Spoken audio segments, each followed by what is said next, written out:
নমস্কার, সোমা কুকিং ক্রিয়েশনে আপনাদের স্বাগত। আমি আর একটা রেসিপি নিয়ে চলে এসেছি। আজকে রান্না করব সর্ষে রাঁধুনি ভোলা। ভিডিওটা দেখবেন। বড় বড় ভোলা নিয়েছি। এই ভোলা মাছগুলো আমি কেটে ধুয়ে পরিষ্কার করে নিয়েছি। আর এই মাছগুলো এখন লবণ হলুদ মাখিয়ে নেব। লবণ দিলাম, হলুদ দিলাম, মাছটাকে লবণ হলুদ মাখিয়ে নেবো ভালো করে।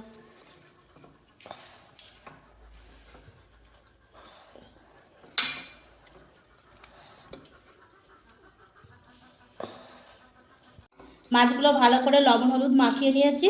এবার মাছগুলো ভেজে নেব। কড়াইতে সর্ষের তেল দিয়েছি, তেলটা গরম হয়ে গেছে।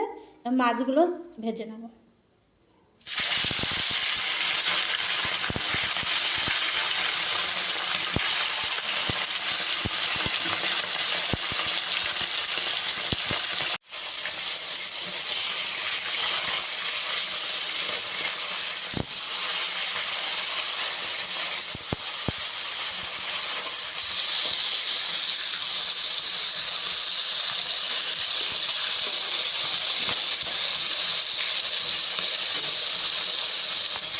মাছগুলো ভাজা হয়ে গেছে, ভোলা মাছগুলো। মাছগুলো তুলে নেব।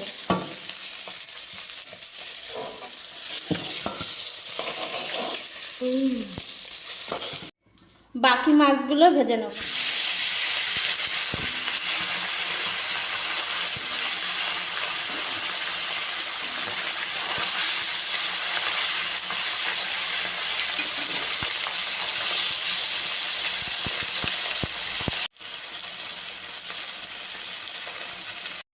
এই মাছ ভাজা তেলের মধ্যে আর একটু তেল দেবো।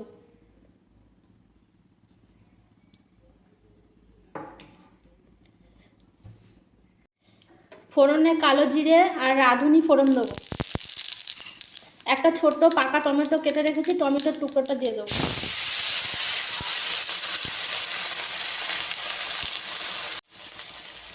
একটু জিরে বাটা দেবো অল্প করে। সামান্য অল্প একটু আদা বাটা দেবো।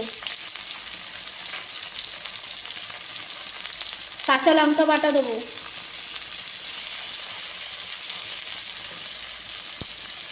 সর্ষে বাটা দেবো।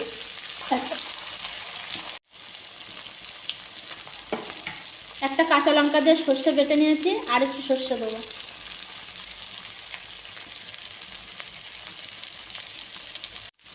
আর এই লঙ্কাগুলো আমাদের গাছের লঙ্কা, কালো লঙ্কা। এই চেরা কাঁচা লঙ্কাগুলো দেবো। একটু কালারের জন্য কাশ্মীরি লঙ্কার গুঁড়ো দেবো। আর রাঁধুনি বেটে রেখেছি, এই রাঁধুনি বাটাটা দিয়ে দেবো।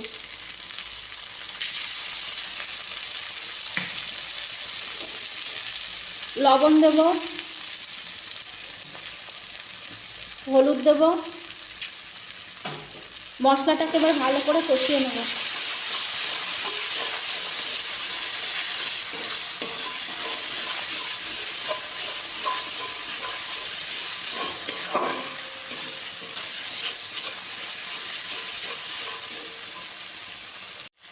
মশলাটাকে ভালো করে কষিয়ে নেব।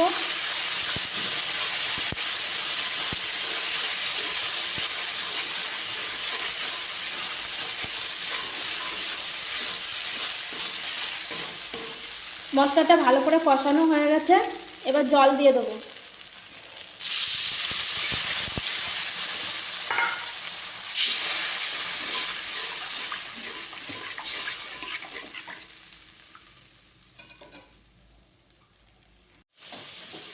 ঝোলটা ফুটে গেছে, এবার মাছগুলো দিয়ে দেবো। ভেজে রাখা ভোলা মাছগুলো দিয়ে দেবো।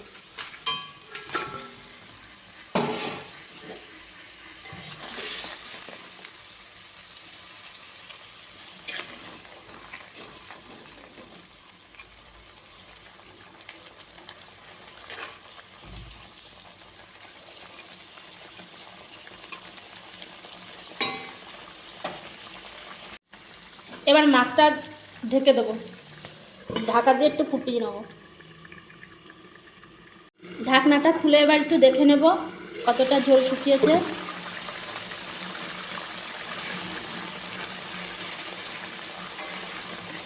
দেখুন কত সুন্দর হয়েছে বন্ধুরা। এবার একটু সামান্য কয়েকটা দানা চিনি দেবেন। দেখুন কয়টুকু নিয়েছি, ঠিক এইটুকু অল্প একটু সামান্য চিনি দেবেন, তাহলে খেতে দারুণ সুন্দর স্বাদ হবে। আর এরকম সর্ষে রাঁধুনি ভোলা রান্না করে খেয়ে দেখবেন, খুব ভালো লাগে।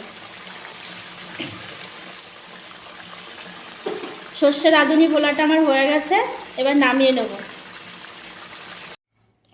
সর্ষে রাঁধুনি ভোলাটা আমি নামিয়ে নিয়েছি। আর বন্ধুরা এইভাবে সর্ষে রাঁধুনি ভোলা রান্না করে খেয়ে দেখবেন, ভীষণ ভালো লাগবে। আর ভালো লাগলে পাশে থাকবেন।